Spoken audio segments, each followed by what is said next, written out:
ज्ञानाञ्जनशलाकया चक्षुरुन्मिलितं येन तस्मै श्रीगुरवे नमः। नम ओं विष्णुपादाय कृष्णपक्षाय नमो आचार्यपादाय विकासोपाध्याय गौरकथादामकाय ग्रामकार्ये नम ओं दीप्तपादाय कृष्णपक्षाय भूतले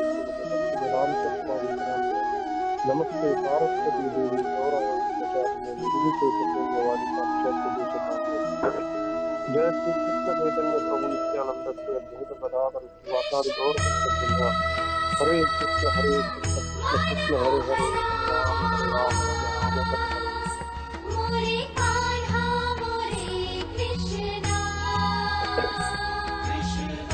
భగవద్గీత యథాతథము 9వ అధ్యాయం పరమగుప్త జ్ఞానము నుండి సారస్వతం దయచేసి అందరూ సంధిస్తున్నాము. యథాకాశస్థితో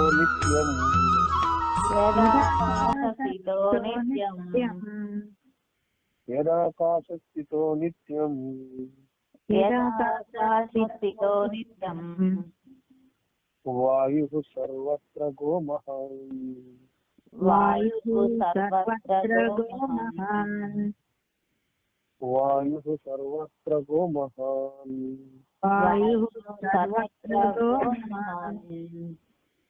తథా సర్వాణి భూతాని తథా సర్వాణి భూతాని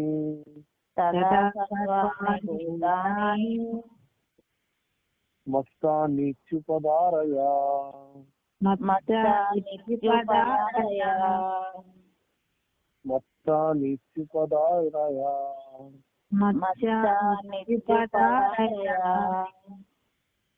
సర్వత్రా వీచునట్టి ప్రచండ వాయువు సదా ఆకాశమునందే స్థితిని కలిగి ఉండునట్లు సృజింపబడిన సమస్త జీవులు నా యందు స్థితిని కలిగి ఉన్నామని గ్రహింపము. దీనికి భాష్యము ప్రతిపదార్థం జగద్గురు శ్రేయసి భక్తి జయంత సంవత్సరాల ప్రపాదన వారి ద్వారా ఉపాధికి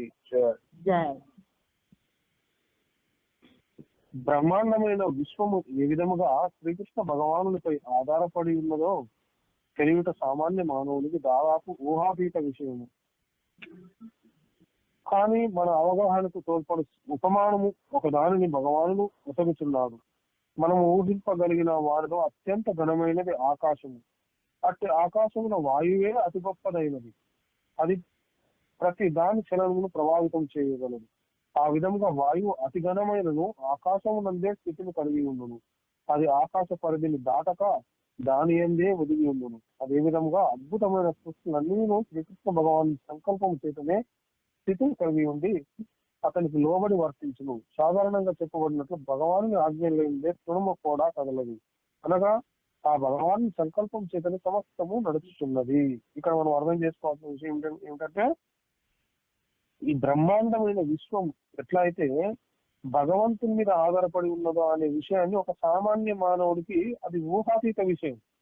అక్కడ వచ్చిన వాడు ఊహించలేడు. ఈ బ్రహ్మాండం అంతా కృష్ణుడి మీద ఎట్లా ఆధారపడి ఉంటుంది, ఇది ఎలా సాధ్యం అనేది వాడికి అర్థం కాదు. కానీ మన అవగాహన కోసం భగవంతుడు ఒక ఉపమానాన్ని మనకు ఇస్తున్నాడు. ఏంటి ఉపమానం?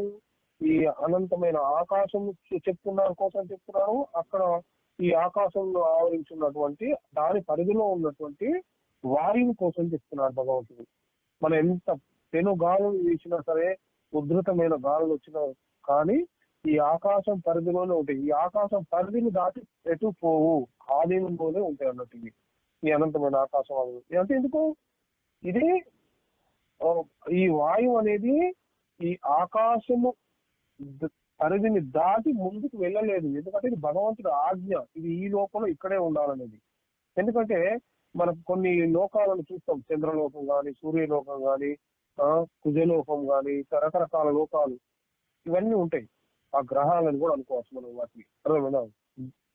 ప్లానెట్స్ ఇవన్నీ కూడా వాటి వాటి కక్షలలో అవి తిరుగుతున్నాయంటే ఈ గాలిని బేస్ చేసుకొని, మనకు ఉదాహరణకు మనకు ₹1,00,00,000 వెహికల్ ఒకటి కొనుక్కున్నా సరే, కార్ కానీ లేకపోతే ఇంకేదైనా కానీ, దాన్ని ఖచ్చితంగా ఫ్యూయల్, డీజిల్ కానీ, పెట్రోల్, ఇంకా గ్యాస్ లాంటివి ఏమైనా పెట్టుకున్నా సరే, అది ప్రయాణం చేయాలంటే గాలి కంపల్సరీ అవుతుంది. గాలి మీదనే అంత బరువు ప్రయాణం చేస్తూ ఉంటుంటుంది. అంటే అంత బరువు బ్యాలెన్స్ ఆపుతుంది దాని మీద. అతనే ఈ యొక్క సకల లోకాలను కూడా ఆ యొక్క వాయువును బేస్ చేసుకొని వాటి బ్యాలెన్సింగ్ చేస్తున్నాడు భగవంతుడు ఆయన సంకల్పం ద్వారా. ఇవన్నీ కూడా భగవాన్ సంకల్పం చేతనే ఆ స్థితులు కలిగి ఉండబడి ఉంటాయి అన్నట్టు. లోబడి భగవంతుడికి లోబడి ఇవన్నీ వర్తిస్తూ ఉంటాయి అన్నట్టుగా. అంటే భగవంతుడు ఆజ్ఞ లేకుండా ఏది కూడా కదలదు. తృణము అంటే గడ్డి పోత కూడా కదలదు అని అర్థం చేసుకోవాలి మనం ఇక్కడ. అట్లా అంటే మనం ఎట్లా అర్థం చేసుకోవచ్చు? ఇంకా మనకు దీనికంటే ముందు శ్లోకాలు, దీనికి రిలేటివ్ శ్లోకాలు మనకు వచ్చినాయి. మత్సాని సర్వభూతాన్ని అంటే సకల భూతాలు కూడా నా యందే ఉన్నాయని చెప్తున్నాడు భగవంతుడు 4వ శ్లోకంలో. నచమత్సాని భూతాన్ని అంటే భూతములు నా యందు స్థిరంగా లేవు అని చెప్తున్నాడు మళ్ళీ ఇంకో దగ్గర. అందులో 4-5 శ్లోకాలు గమనించండి. అంటే సర్వభూతాలు నా యందు ఉన్నవి అని చెప్తున్నాను, నేను వాటి యందు లేను అని చెప్తున్నాడు. మళ్ళీ భూతములు నా యందు ఉండుట లేదు అని చెప్తున్నాడు, నేను భూతంలో యందు కూడా లేను అని చెప్తున్నాడు భగవంతుడు ఇక్కడ. అంటే ఇక్కడ అర్థం చేసుకోవాల్సింది మనం చెప్పుకున్నట్టుగా, అంటే ఆకాశం ఇక్కడ ఉన్నది, అమెరికాలో కూడా ఉన్నది ఆకాశం. ఇక్కడ తుఫాన్ తోటి వర్షం వస్తుంది ఇప్పుడున్న పరిస్థితుల్లో, చలిగాలను వీస్తూ. అంటే వెంటనే ఇదే స్థితి ఢిల్లీలో ఉన్నదా, ఇదే స్థితి కలకత్తాలో ఉందా, ఇదే స్థితి బాంబేలో ఉన్నదా? ఉండదు. ఎందుకంటే ఇక్కడ పరిస్థితి ఇది. ఇక్కడ ఆకాశాలు మేఘావృతమై ఉన్నంత మాత్రాన ప్రపంచమంతా మేఘావృతమై ఉన్నాయనే గ్యారంటీ. అంటే భగవంతుడు ఎక్కడెక్కడ ఎలాంటి స్థితిని, ఇక్కడ ఇది ఉంటే అక్కడ ఉండదని లేదు, అక్కడ లేదు అని కూడా చెప్పుకోవచ్చు. అక్కడ ఉంటే ఇక్కడ ఉండాలని గ్యారంటీ ఉంది. ఇక్కడ అంటే భగవంతుడు దీన్ని భేద అభేద స్థితి అంటారు మనం చెప్పుకున్నట్టుగా. అట్లనే ఈ వీటిని ఈ 4-5 శ్లోకాలను మనం గమనిస్తే పరస్పర విరుద్ధంగా ఉన్నట్టుగా మనకు అనిపిస్తుంది. అంటే ఇలాంటి చోట మనకు లక్ష్యార్థాన్ని కానీ అంటే దాని అంతరార్థాన్ని గ్రహించాలి మనం ఇక్కడ. భగవంతుని వాక్ ఏదైతే ఉందో పరస్పర విరుద్ధంగా ఉండేందుకు ఇక్కడ అవకాశం ఉండదు అసలే. అంటే ఈ 4వ శ్లోకం 5వ శ్లోకాన్ని మనం చక్కగా సమన్వయం చేసుకొని ఈ లక్ష్యం యొక్క అర్థాన్ని మనం స్పష్టంగా అర్థం చేసుకునేందుకే ఈ యొక్క శ్లోకం ఉదాహరణగా మనం తీసుకోవడం జరుగుతుంది అన్నట్టు ఇక్కడ. అంటే మనకు ఆత్మ నుండి ఆకాశం, దాని నుండి వాయువు, దాని నుండి అగ్ని. అంటే ఇది మనం తెలుసుకోవచ్చు. ఇదే విషయాన్ని మనకు భగవంతుడు చెప్తుంది. భగవంతుడు భూమి రాపో అనలో వాయు కమ్మనో బుద్ధిరేవచ అహంకార ఇతి అమ్మే భిన్న ప్రకృతి రసదా. ఇట్లా భగవంతుడు ఈ ఆత్మ నుండి ఆకాశం, దాని నుండి వాయువు, వాయువు నుండి అగ్ని, అగ్ని నుండి జలము, జలం నుండి ఈ భూమి, ఇట్లా ఈ సృష్టి గురించి మనకి ఎన్నో శాస్త్ర ప్రమాణాలు చెప్పబడుతున్నాయి అన్నట్టు. అంటే వీటన్నిటికి మనం అర్థం చేసుకోవాల్సింది ఏంటంటే పరమాత్మే అన్నిటికి మూలము, ఆధారము, సర్వవ్యాపకము, ఇది ఆది కారణం అనే విషయాన్ని మనం అర్థం చేసుకోవాలన్నట్టు. అంటే ఆకాశం అతి సూక్ష్మమైనది, అట్లనే ఈ సృష్టి అంతటా పర్యాప్తమై ఉన్నది కూడా, సర్వవ్యాపకమైనది కూడా అని అర్థం చేసుకోవచ్చు. అంటే ఆకాశం నుండే మిగతా 4 మహాభూతాలు వచ్చాయని, వాయువు కూడా సర్వత్రా వ్యాప్తీకరిస్తూ ఉంటుంది. మరి గాలి లేని ప్రదేశం ఉండదన్నట్టు, అదే ప్రాణశక్తి. అందుకే ఈ లక్షణాలను బట్టి అంటే మహత్తు కలిగినది, మహిమాన్వితమైనదిగా మనం ఈ శ్లోకంలో మనకు వర్ణించడం జరిగిందన్నమాట. అట్లా అంటే అంతటా వ్యాపించి ఉన్న వాయువు ఏదైతే ఉందో ఆకాశంలోనే సంచారం చేయగలుగుతుంది. ఎందుకంటే అది మహాకాశం, అన్నిటికంటే సూక్ష్మమైనది కాకుండా చాలా విస్తారమైనది కూడా కావడం వల్ల అనేది అర్థం చేసుకోవచ్చు మనం ఇక్కడ. అట్లే మనకు భగవంతుడు కూడా సర్వవ్యాపి, సర్వాంతర్యామి. అదే విషయాన్ని మన శాస్త్రపూర్వం చెప్తుంది. ఏకో దేవ సర్వభూతేషు గూఢ సర్వవ్యాపి సర్వభూతాంతరాత్మ కర్మాధ్యక్ష సర్వభూతాదివాస సాక్షి చేత కేవలం నిర్గుణక్ష అని చెప్పబడుతుంది చేతాశ్వత మనకు. అంటే భగవంతుడు ఒక్కడే సర్వవ్యాపి అనే విషయాన్ని మనం అర్థం చేసుకోవాలి. అంతర్యామి కూడా ఆయనే, కర్మాధ్యక్షుడు కూడా ఆయనే. సర్వ ప్రాణకోటి ఉందో ఆ కోటిలో ఆయన ఎందే నివసిస్తాయి సర్వ ప్రాణకోటి కూడా అనే విషయాన్ని అర్థం చేసుకోవాలి. అయినా ఆయన కేవలం సాక్షి మాత్రమే. అంటే ప్రాణకోటి మొత్తం కర్మలు ఏవైతే చేస్తుంటే ఆ కర్మలతో ఆయన సంబంధం ఉండదు. కేవలం గుణరహితమైన చైతన్యం భగవంతుడు. మనం చేసే కర్మలకు మనమే బాధ్యులు అవుతాం, కానీ వేరే కొన్ని బాధ్యులు కాదు కదా. పరమాత్మ ఆధారమై ఉంటాడు, జగత్తు అధేయమై ఉంటుంది మనకి ఇక్కడ. అదే పరమాత్మ శాశ్వతమై ఉంటుంది. జగత్తు ప్రవాహ రూపం, అశాశ్వతమై ఉంటుంది. కొంతకాలం ఉంటుంది, తర్వాత ప్రళయంలో కలిసిపోతుంది. భగవంతుడు వ్యక్త అవ్యక్త స్థితిలో ఉంటాడు, సూక్ష్మ స్థితిలో ఉంటాడు. ఈ జగత్తు వ్యక్తం కనిపిస్తుంది, స్థూల స్థితిలో ఉంటుంది. అదే భగవంతుడు పరమాత్మ ఆది కారణమై ఉంటుంది. ఈ జగత్తు కేవలం కార్యరూపం మాత్రమే ఉంటుంది. అసలు ఇక్కడ దాకా మనం అర్థం చేసుకోవాలి, ఆత్మ లేనిదే ఏది లేదు అసలు. ఆత్మ లేకుంటే జగత్తే లేదు అసలు. ఆ జగత్తులో ఉన్న సకల లోకాలలో కూడా ఆ లోకాలకు ఆత్మరూపమై ఉంటాడు భగవంతుడు, ఈ గ్రహాలకు కూడా. అందుకనే భగవంతుడు విష్ణువస్తు స్త్రీని రూపాలని చెప్పబడుతుంది. క్షీరోదక సాయి విష్ణువు, గర్భోదక సాయి విష్ణువు, కారణోదక సాయి విష్ణువు అని చెప్పబడుతుంది. ఈ గర్భోదక సాయి విష్ణువే ఆత్మరూపంలో ఉంటాడు ఆయా లోకాలలో, ఆయా గ్రహాలకు. అందుకే అట్లా ఉండి వాటిని ఆయా కక్షలలో నిలుపుతూ ఉంటాడు భగవంతుడు. అదే విషయాన్ని మనం అర్థం చేసుకోవాలి కదా. అంటే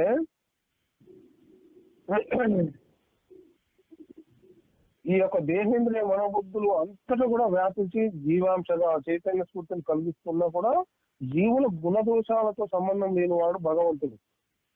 సర్వ వ్యాపకుడు పరమాత్మే అయి ఉన్నాడు అనే విషయాన్ని మనం ఇక్కడ అర్థం చేసుకోవచ్చు. అయితే మనము ఇక అర్థం చేసుకున్న తర్వాత భగవంతుడిని ఎప్పుడైతే అర్థం చేసుకోమో మనకి ఎలాంటి ఫలితాలు వస్తాయి? భగవంతుని అర్థం చేసుకున్నప్పుడు ఆయనకు పరమైన సేవ చేస్తాం మనం. తద్వారా భగవంతుని ధామానికి వెళ్ళిపోతాం. ఒకసారి ఒక రాజు ఉండేప్పుడు అన్నట్టు, ఆయన ఏం చేశాడు, భాగవతాన్ని శ్రవణం చేసినంత మాత్రం చేతనే పరీక్షిత్ మహారాజుకు పరమపదం ప్రాప్తించింది అనే విషయాన్ని వింటాడు అన్నట్టు. ఆ యొక్క రాజు మనసులో అనుకుంటాడు, నేను కూడా భాగవతాన్ని వింటే నాకు కూడా ఉత్తమ గతి కలుగుతుంది కదా అని భావిస్తాడు అన్నట్టు ఆ రాజు. వెంటనే ఒక పండితుని పిలిపించి భాగవత పారాయణ చేయమని కోరుతాడు అన్నట్టు. ఆ రాజు 7 రోజులు నియమబద్ధంగా భాగవత కథను ఆలకించి పరిసమాప్తి చేస్తాడు. మరుసటి రోజు కథాగానం చేసిన ఆ పండితుని పిలిచి ఏమంటాడు, స్వామి మీరు ఈ భాగవతాన్ని ఎంతో శ్రద్ధగా వినిపించారు, నేను కూడా ఎంతో శ్రద్ధగా ఆలకించాను నేను దీన్ని, మరి నాకెందుకు ఉత్తమ కథలు కలగలేదు అని ప్రశ్నించాడు ఆ రాజు వెంటనే ఆ యొక్క పండితుడిని. ఆ పండితుడు ఏం చేస్తాడు, ప్రభు మీ ప్రశ్నకు నా వద్ద సమాధానం లేదు, బహుశా నా గురువు మీ సందేహాన్ని తీర్చగలరు అని చెప్తాడు నాకు. అయితే ఆ పండితుడు ఏం చేస్తాడు, ఆయన గురువు దగ్గరికి వెళ్ళి విషయం చెప్పి ఆ గురువుని తీసుకొని వస్తాడు అన్నట్టు. మహారాజు ఏం చేస్తాడు, ఆ గురువుకు నమస్కరించి అతిథి సత్కారాలన్నీ చేసి ఆయన యొక్క సందేహాన్ని ఆ గురువు గారిని నిలుస్తాడు. ఏమంటాడు, గురువర్య నేను భాగవతాన్ని విన్నాను, నాకెందుకు ముక్తి లభించలేదు, ఇది ఆయన ప్రశ్న అన్నట్టు. అప్పుడు ఆ రాజు చెప్తాడు, ఆ రాజుతోటి గురువు చెప్తాడు అన్నట్టు, ప్రభు కాసేపు మీ అధికారాన్ని నాకు ఇవ్వండి అని అడుగుతాడు. అప్పుడు ఆ రాజు ఏం చేస్తాడు, అట్లనే చేస్తాడు. చేయడంతో అప్పుడు ఆ గురువు ఏం చేస్తాడు, ఆ రాజుని ఆ పండితుని ఇద్దరిని ఏం చేస్తాడు, బంధించమని చెప్తాడు. బంధించేసరికి ఆ రాజును ఆ యొక్క పండితుడు ఇద్దరు బంధితులు కాబడతారు. అప్పుడు ఆ పండితుడితో అంటాడు ఏమని, పండితుడా నువ్వు ఆ రాజుని బంధ విముక్తిని చెయ్యి అని ఆదేశిస్తాడు.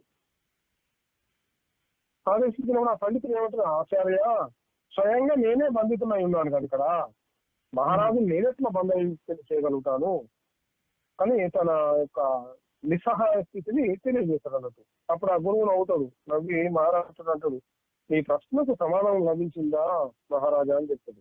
ఎందుకు, ఆ రాజు ఇంత సంభ్రమంతో గురుదేవ నాకేం అర్థం కాలేదు, మరి మీరు ఏదో చెప్పారు నాకైతే అర్థం కాలేదు అంటాడు. అప్పుడు ఆ గురువు అంటాడు, రాజా స్వయం బంధితుడై ఉన్న వ్యక్తి ఎదుటి వేయాలి బంధాలు ఎలా చర్చించగలుగుతాడు? మనమే బంధితులమే ఉన్నాం, ఇంకొకరు బంధాలను మనం ఎట్లా తప్పించగలుగుతాం చెప్పు. అలానే మనము ముక్త మార్గంలో లేని వాడు ఎవడైతే ఉంటాడో, వాడు ఇంకొకరిని ఎట్లా ముక్తి మార్గానికి తీసుకెళ్తాడు, ఎట్లా ప్రసాదిస్తాడు ఆ మార్గాన్ని? ఆ ముక్త మార్గంలో వెళ్తున్న వాడే ఒక శ్రద్ధాలు అయినటువంటి వానికి ఉత్తమ గతిని కలిగించగలుగుతాడు అన్నట్టు అని తెలుపుతాడు అన్నట్టు ఆ గురువు.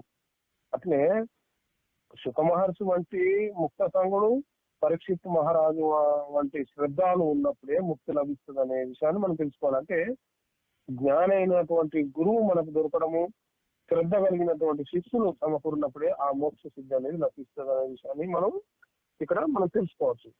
అలా కాకుండా మనం ఎన్ని ప్రయత్నాలు చేసినా అది వృధా కాలయాపన అవుతుంది. ఖచ్చితంగా మనము ఆ విషయాన్ని తెలుసుకునే ప్రయత్నం చేయాలి. మనకు తెలిసే తెలియకుండా భగవంతుడికి అయితే తెలుస్తుంది. ఏం తెలుస్తుంది భగవంతుడికి ఏం తెలుస్తుంది? మన హృదయం గాయపడినప్పుడు మనం చాలాసేపు ఏడిస్తే అది దేవుడికి తెలుస్తుంది. తెలియదా? సర్వవ్యాపకుడైనటువంటి భగవంతుడికి తెలియదా? ఖచ్చితంగా తెలుస్తుంది. మన కన్నీటి చుక్కలను కూడా ఆయన లెక్క పెట్టగలుగుతాడు భగవంతుడు. ఇంకా మన స్నేహితులందరూ కూడా బిజీగా ఉన్నప్పుడు మనం ఎప్పుడైతే ఒంటరిగా ఫీల్ అవుతామో అది దేవుడికి తెలుస్తుంది, భగవంతుడికి. అప్పుడు ఆయన మన సమక్షంలోనే ఉంటాడు. మనం తెలుసుకునే ప్రయత్నం చేయాలి దాన్ని. అంటే మనం ఇంకా ఎన్ని విధాల ప్రయత్నం చేసినా మన సమస్యకు పరిష్కారం దొరకకపోతే అది కూడా దేవుడికి తెలుస్తుంది. పరిష్కారం కూడా ఆయనకు తెలుసు భగవంతుడికి. మరి పరిస్థితి మనకు అకస్మాత్తుగా ఎప్పుడైనా ఆశాజనకంగా అనిపించింది అనుకో అది కూడా భగవంతుడికి తెలుస్తుంది. ఆయన మన చెవిలో గుసగుసలాడినట్టుగా మనకు ఆ యొక్క ఆశాజనక స్థితులు అందించినట్టుగా మనకు అర్థమవుతుంది ఎప్పుడు భగవంతుడితో మనం మాట్లాడగలిగినప్పుడు. ఎలాంటి అపజయాలు లేకుండా మనం ఎప్పుడైనా వృద్ధిలోకి వెళ్తూ ఉంటే అది కూడా దేవుడికి తెలుస్తుంది. ఎందుకు? ఆయన మనల్ని ఆశీర్వదించాడు కాబట్టి మనకు ఆ విషయం తెలుస్తుంది, భగవంతుడికి తెలుస్తుంది ఆ విషయం. మనం ఎప్పుడైతే పట్టలేని ఆనందం కలుగుతుందో మనకు అది కూడా దేవుడికి తెలుస్తుంది. ఎందుకు? ఆయన చిరునవ్వులు అవుతాడు కాబట్టి మన పట్ల. ఎందుకు? మనము మనకు డ్రీమ్ ఉంటుంది, ఒక కళను మనం సాకారం చేసుకోవాలి అనే ప్రయత్నం మనం చేస్తే అది కూడా భగవంతుడికి తెలుస్తుంది. ఎందుకు? మన లక్ష్యము భగవంతుని వెంట తీసుకొని ఉంటున్నాం కాబట్టి అది కూడా ఆయనకు తెలుస్తుంది. మన కళ్ళు తెరిపిస్తుంది ఆయన కాబట్టి. మరి అట్లయితే మనకు ఒక పరిష్కారం తెలియని సమస్యలో ఉంటే అది కూడా భగవంతుడికి తెలుస్తుంది. తెలియదని మాత్రం అనుకోవద్దు. ఎందుకంటే మన ప్రార్థన కోసం ఆయన వేచి ఉంటాడు. మనం ప్రార్థించాలని ఆయన వేచి ఉంటాడు మనం సమస్యలో ఉన్నప్పుడు. అంటే ప్రతి స్థితిలో మనతో ఉంటున్నాడు భగవంతుడు. మనం కష్టాల్లో ఉన్నప్పుడు మనం కష్టాల్లో ఉన్న వాళ్ళకి ఎప్పుడైనా మనం సహాయం చేయాలని ప్రయత్నం చేస్తే అది కూడా ఆయనకు తెలుస్తుంది భగవంతుడికి. మన ఉన్నతమైన బుద్ధికి ఆయన సంతోషిస్తాడు. అప్పుడు మనం ఎప్పుడైనా ఇతరులను బాధిస్తామనుకో అది కూడా దేవుడికి తెలుస్తుంది. అప్పుడు మన మీద భగవంతుడి కోపం వస్తుంది. అప్పుడు మనం గుర్తించుకోవాలి, మనం ఎక్కడున్నా ఏం చేస్తున్నా అదంతా దేవదేవుడైన కృష్ణుడికి తెలుసు అనే విషయాన్ని. ఎందుకు? మనం సదా గమనిస్తూనే ఉంటాడనే విషయాన్ని తెలుసుకోవాలి. మనం భగవంతుడు గమనించే స్థితి ఉంటుందా? ఎప్పుడైనా ఏదైనా బాధ వచ్చినప్పుడు నువ్వు అయ్యో కృష్ణ నాకు ఈ పరిస్థితులు వచ్చినాయి, నన్ను కాపాడు, నన్ను కరుణించాలని ప్రార్థించినప్పుడు మన ప్రార్థన వింటాడు అనుకునే భగవంతుడు అనుకుంటాం కదా. అదే మనం ఏమైనా పొరపాటు చేస్తున్నప్పుడు అదే స్థితిని భగవంతుడు గమనిస్తున్నాడు అనే విషయాన్ని మనం ఎందుకు మర్చిపోతున్నాము? అంటే సరైన అవగాహన లేకనా, లేకపోతే దేవుడి ఆదేశాన్ని మనం సరిగా పట్టించుకోలే స్థితిలో లేకనా?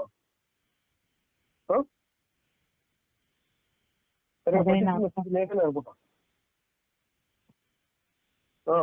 అట్లా మనం అర్థం చేసుకోవాలి. భగవంతుడి ఆదేశాన్ని మనము ఖచ్చితంగా వినే ప్రయత్నం చేయాలి. భగవంతుడి ఆదేశాన్ని అంటే భగవంతుడి ఆదేశం అంతర్గత ప్రేరణ వల్ల కలిగే స్థితిలో ఉంటది. ఆ ఆదేశాలు ఎత్తుకుంటాయి. మనం ఏదో పెద్ద భగవంతుడి మెప్పు పొందడం కోసం పెద్ద శరణాలయాలు ఇంకేవేవో పెద్దవి కట్టుండాల్సిన అవసరం లేదు. చిన్నవి కూడా మనం జరగచ్చు మన జీవితంలో. అంటే మనం బస్సులో కానీ ఎట్లా వెళ్తుంటే జర్నీలో రోడ్డు పక్కన ఒక దీన స్థితిలో ఉండే బిచ్చగాన్ని చూసి అయ్యో అనిపిస్తే దాన్ని దేవుడు ఆదేశంగా భావించి తక్షణం దిగి మనం అతనికి ఏమైనా సహాయం చేయాలి, మనం ఎంత ఇవ్వాలి అని ఆలోచిస్తుంటే బస్సు వెళ్ళిపోవచ్చు ఆ టైంలో మనం. అంటే మనం ఇంకాస్త జాగ్రత్తగా గమనిస్తే ఇలాంటి ఎన్నో దేవుడి ఆదేశాలను మనం నిత్య జీవితంలో మనకు తారసపడుతూనే ఉంటాయి. కాకపోతే మనం ఆ ఆలోచనల్ని కానీ ఆ ప్రేరణలను కానీ స్వార్థంతో అణచివేయకూడదు. మనం అసలు దేవుడి ఆదేశాలు, భగవంతుడి ఆదేశాన్ని స్పష్టంగా వినాలి, చక్కగా అర్థం చేసుకోవాలి. అది మనకు ఫర్ ఎగ్జాంపుల్ ఒకసారి అట్లా ఒక పేపర్ లో ఒక ప్రకటన చూసి ఒక యువకుడు ఏం చేస్తాడంటే ఒక ఉద్యోగానికి దరఖాస్తు చేస్తుంది. ఆ ఉద్యోగం ఏంటంటే మోర్స్ కోడ్ ఆపరేటర్ ఉద్యోగం. అది code operator, Morse code operator అంటుంటారు. అంటే ఇంటర్వ్యూకు పిలిపి వస్తుంది తనకి. వీళ్ళు వెళ్తారు అన్నట్టు రిసెప్షనిస్ట్ అభ్యర్థులందరినీ నుంచి ఆ కాల్ లెటర్స్ తీసుకొని ఇంటర్వ్యూకి పేర్లు పిలుస్తామని చెప్పి అందరిని కూర్చోమని చెప్తారు అన్నట్టు ఆ యొక్క రిసెప్షనిస్ట్. ఎవరో మోర్స్ కోడ్ లో పెట్టే మెసేజెస్ అన్ని కూడా ఆ ఆఫీస్ లోపల నుంచి వినిపిస్తున్నాయి బయటికి మోర్స్ కోడ్ లో. ఒక 5 నిమిషాల తర్వాత ఒక అభ్యర్థి లేచి గమగమ లోపలికి ఆ ఆఫీసర్ గదిలోకి ఆయన ఫైల్ పట్టుకొని వెళ్ళిపోతారు అన్నట్టు. అయితే ఆ పేరు పిలవకుండానే లోపలికి వెళ్ళిపోయాను కదా, ఇది ఉద్యోగం రాదని ఇక్కడ కూర్చున్న మిగతా అభ్యర్థులు అందరూ అనుకుంటారు. కానీ కొద్ది నిమిషాల్లోనే ఒక ఆఫీసర్ ఆ యువకులతో బయటకు వస్తుంది. మిగిలిన అభ్యర్థులతో అందరితో చెప్తాడు, జెంటల్మెన్స్ మీరంతా ఇంటర్వ్యూకి వచ్చినందుకు చాలా థ్యాంక్స్. అయితే ఈ ఉన్నటి ఒక్కటే ఉద్యోగం కాస్త ఆ ఉద్యోగం ఇతనికి ఇచ్చేసాము, ఇంకా మీరు వెళ్ళండి అని చెప్తాడు. ఇదే న్యాయము, మమ్మల్ని ఇంటర్వ్యూ చేయకుండా అతను సెలెక్ట్ చేయడం అధర్మం అని వెంటనే అక్కడ ఉన్న అభ్యర్థులు అందరూ కోపం వస్తుంది. గట్టిగా ఆఫీసర్ తోటి అరిచి చెప్తారు అన్నట్టు. చెప్పడం అంటే అప్పుడు ఆ ఆఫీసరు నవ్వి అంటాడు, మిమ్మల్ని పిలిచినా మీరు రాలేదు, రాకపోగా పైకి వెళ్ళి నా మీదనే నింద వేస్తున్నారే, ఇదేంటి అని ఆఫీసర్ నవ్వుతాడు అన్నట్టు. అసలు మీరెప్పుడు పిలుస్తారండి, రిసెప్షనిస్ట్ ఎప్పుడు పిలుస్తున్నాను మేమంటే కాసుకొని కూర్చున్నాం కదా అని వీళ్ళు అంటారు అభ్యర్థులు. బాగా అర్థం చేసుకోండి విషయం ఇక్కడ. అప్పుడు ఆ ఆఫీసర్ ఏం చెప్తాడు, నేను పిలిచినప్పుడు ఇతను ఒక్కడే రెస్పాండ్ అయ్యిండు, మిమ్మల్ని అందరినీ నేను పేరు ఇంటర్వ్యూకి రమ్మని నేను టెలిగ్రాఫ్ కోడ్ లో కొట్టి పిలిచాను అని చెప్తాడు. అసలు ఆ ఉద్యోగానికి ఏం ఉద్యోగం అది? Morse code operator. అంటే ఆ కోడ్ లోనే పిలుస్తారంటారు. అది అర్థం కావాలి ఫస్ట్ మనకు. మనం పోయిన ఉద్యోగం పట్లనే మనకు లేకపోతే మనం ఎట్లా సక్సెస్ అవుతాం చెప్పండి. అదే టెలిగ్రాఫ్ కోడ్ లో కొట్టి పిలిచాను అందరినీ, మీకు తెలిసిన టెలిగ్రాఫ్ కోడే కదా, మీరెవ్వరు కూడా దాన్ని వినలేదు, అర్థం చేసుకోలేదు.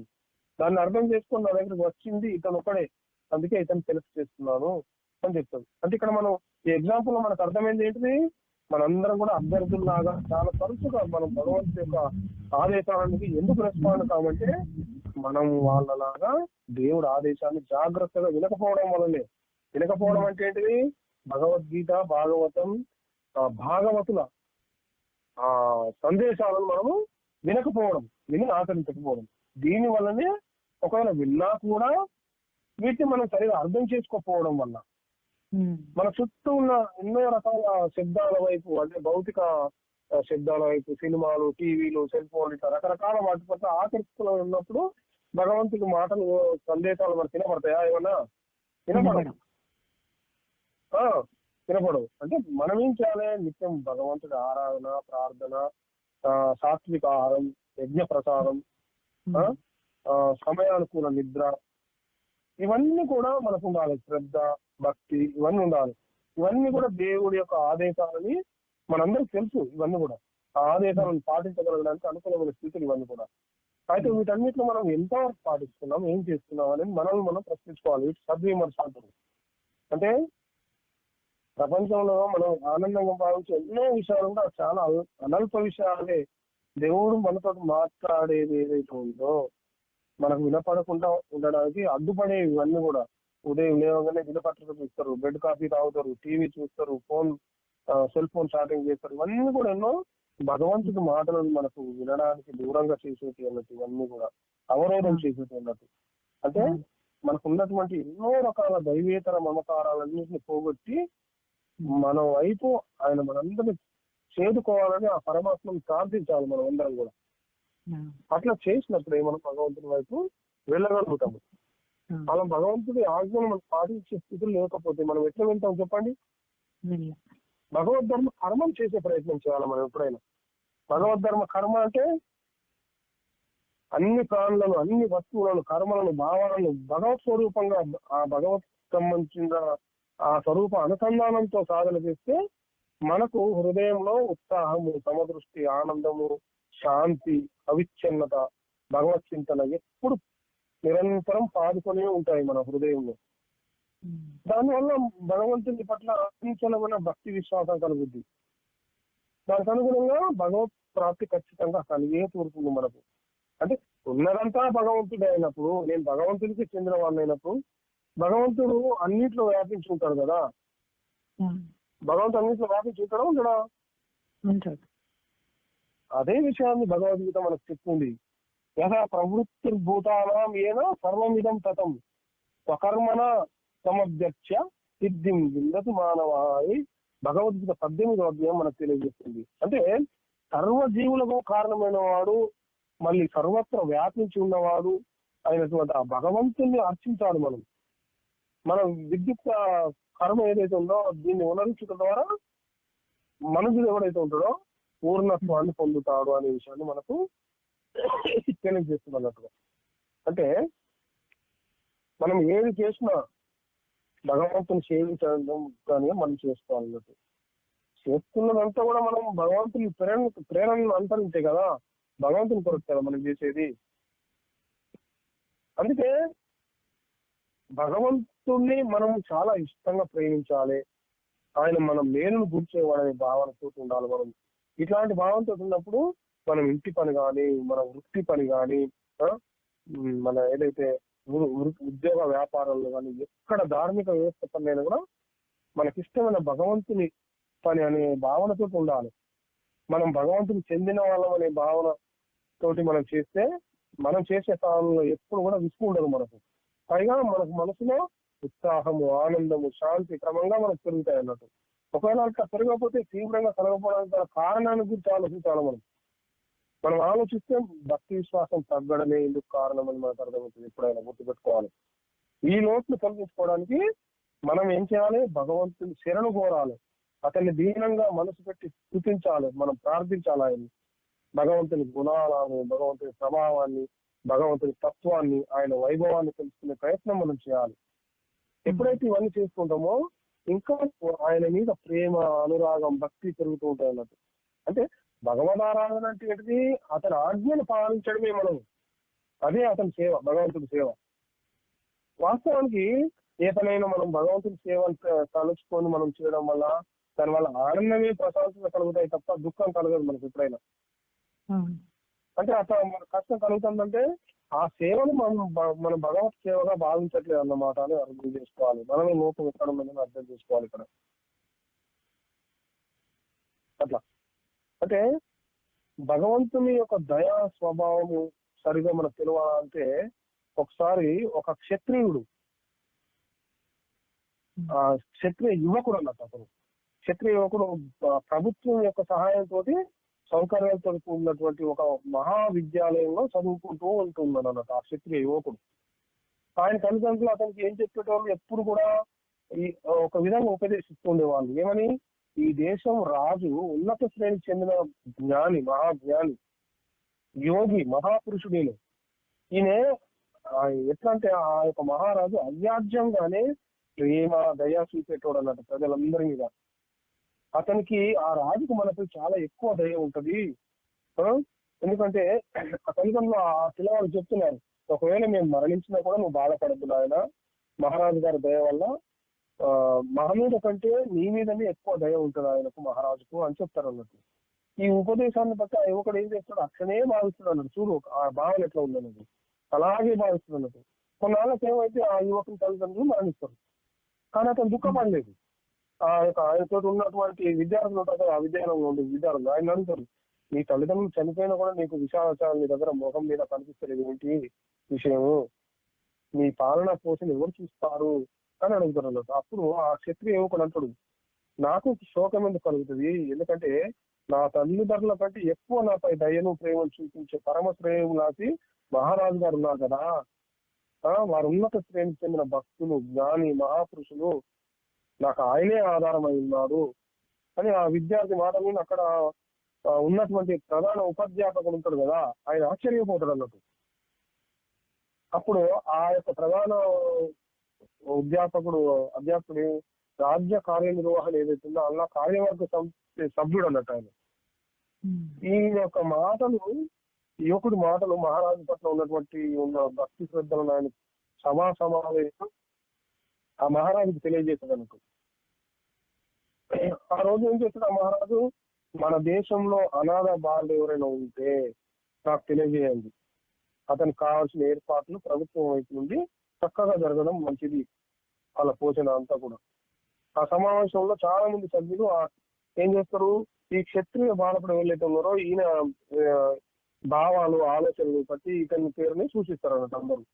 దాంతో రాజు ఏం చేస్తాడు, అందరు అంగీకారంతో ఆ యువకుడికి అన్నపానాలు అన్ని ఏర్పాటు చేస్తారు. ఇంకా అతనికి ఆ పాత ఇంటిని బాగు చేయడానికి కూడా ఆజ్ఞ ఇస్తాడు అన్నట్టు.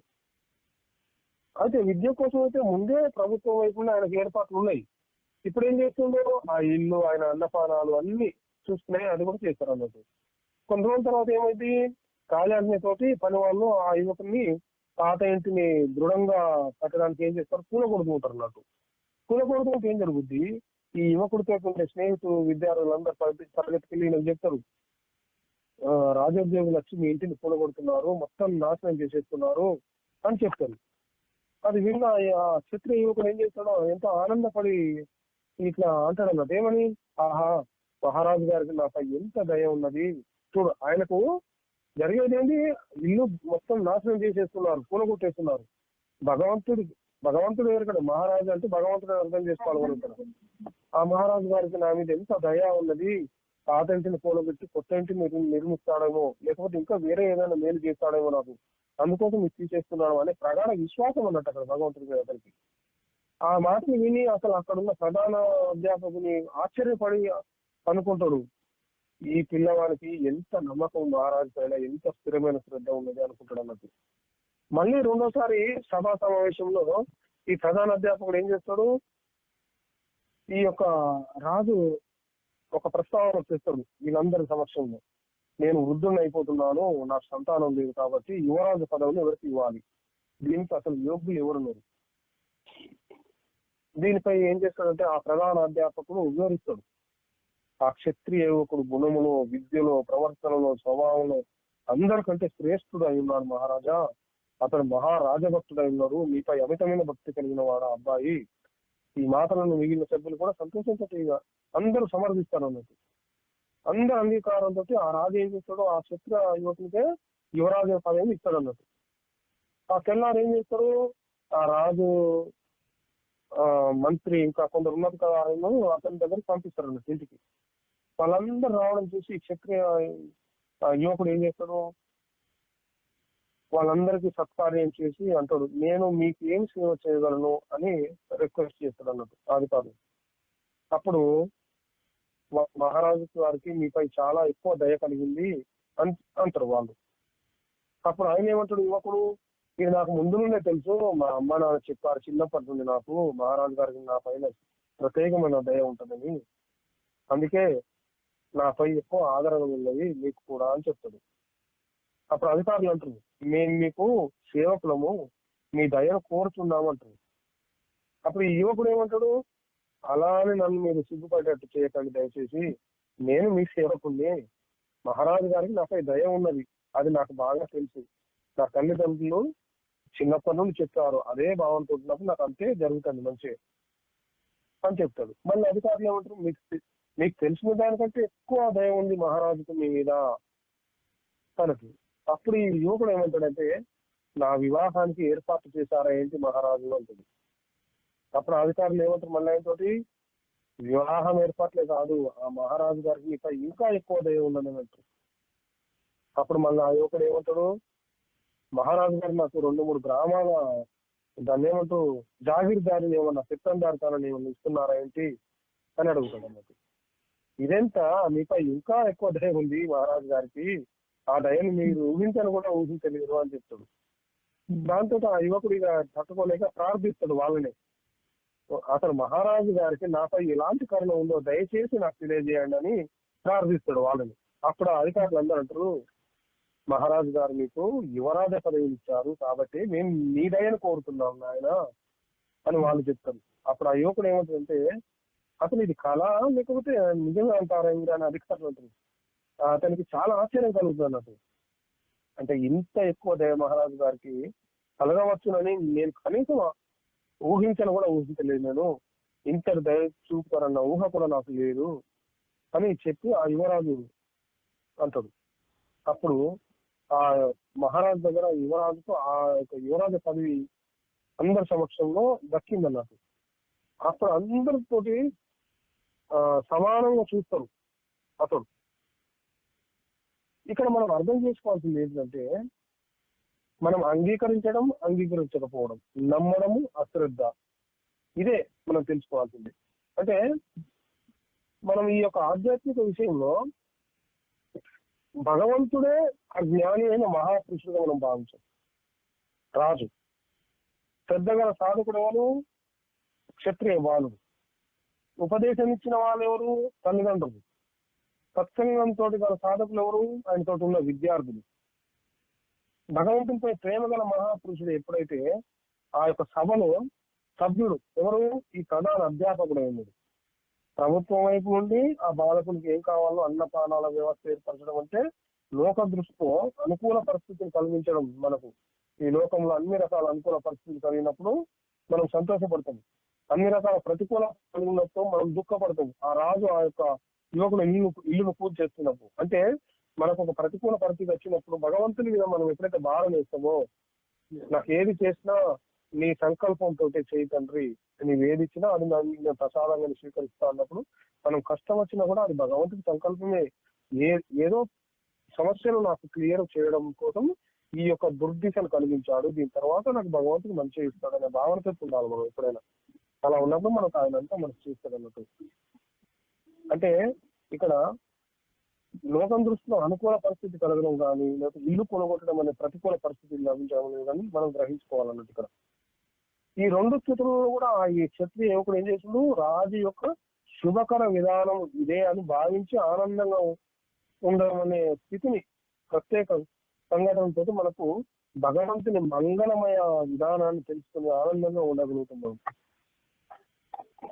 ఎప్పుడైతే రాజును మనం మిత్రులుగా భావించి అతనికి ఆధారపడి శ్రద్ధతోటి విశ్వాసంతో ఉండడం అంటే భగవంతుని కిరణం వచ్చే సాధన అని మనం తెలుసుకోవాలి ఫస్ట్. అంటే ఇక్కడ మనం ఈ ఎగ్జాంపుల్ ద్వారా మనం ఏం తెలుసుకోవచ్చు? మనము మన పైన భగవంతుడి దయ ఎంత ఉంటుంది అనుకుంటామో వాస్తవానికి భగవంతుడికి అంతకంటే చాలా ఎక్కువ దయ ఉంటుంది అనే విషయాన్ని తెలుసుకోవాలి మనం. భగవంతుడికి, కృష్ణుడికి మన పైన ఉన్న దయను మనం ఊహించలేము. ఇంకా అనంతమైన దయ కలిగి ఉంటాడు భగవంతుడు మన పట్ల. ఆ దయను మనం తెలుసుకుంటే ఇక్కడ ఉన్నటువంటి మనం చెప్పుకున్న క్షత్రియ బాలులాగా మనకు అపరిమితమైన ఆనందము, ప్రశాంతత కలుగుతాయి. ఇది మనకు మనం తెలుసుకునే జ్ఞానం, ఇంకా దీన్ని మించిన జ్ఞానం ఉండదు. కాబట్టి మనం కోరిన కోరిక వల్ల కానీ, ఇతరుల కోరిక కానీ, ఏ కోరిక లేకుండా కానీ, ఏ కొద్దిగా లభించినా కూడా దాన్ని మనం భగవంతుని దయాపూర్ణమైన విలాసం అని తెలుసుకోవాలి మనం. అట్లా మనతోటి మనం చేసే కర్మలు భగవంతుని కర్మగా భావించేయాలి, భగవంతుని ఆరాధనగా భావించి తెలుసుకోవాలి మనం. అట్లా తెలుసుకొని మనం ఎప్పుడు భగవంతుని స్మరిస్తూ ఆనందంతో ఉండాలి మనం. అంటే ఆ విధంగా మనం భగవంతుని మీద ఆధారపడితే అనంతమైన ఉన్న స్థితిలో భగవంతుడు ఎలా అయితే సకల లోకాలను తనలో నిలుపుకుంటాడో మనల్ని భగవంతుడు అలాగే కాపాడుకుంటాడు అనే విషయాన్ని మనం తెలుసుకోవాలి. ఎవరికైనా ఏమైనా సందేహాలు ఉన్నాయా? హరిబోల్. హరే కృష్ణ ప్రభుజీ. ఎవరికైనా ఏమైనా సందేహాలు ఉన్నాయా ప్రభుజీ? ఏం లేవు ప్రభుజీ. ఓకే, ముగిస్తున్నాను. గ్రంథరాజ్ శ్రీమద్ భగవద్గీతకి సనాతన గురు పరంపరకి హరే కృష్ణ హరే కృష్ణ కృష్ణ కృష్ణ హరే హరే రామ రామ హరే.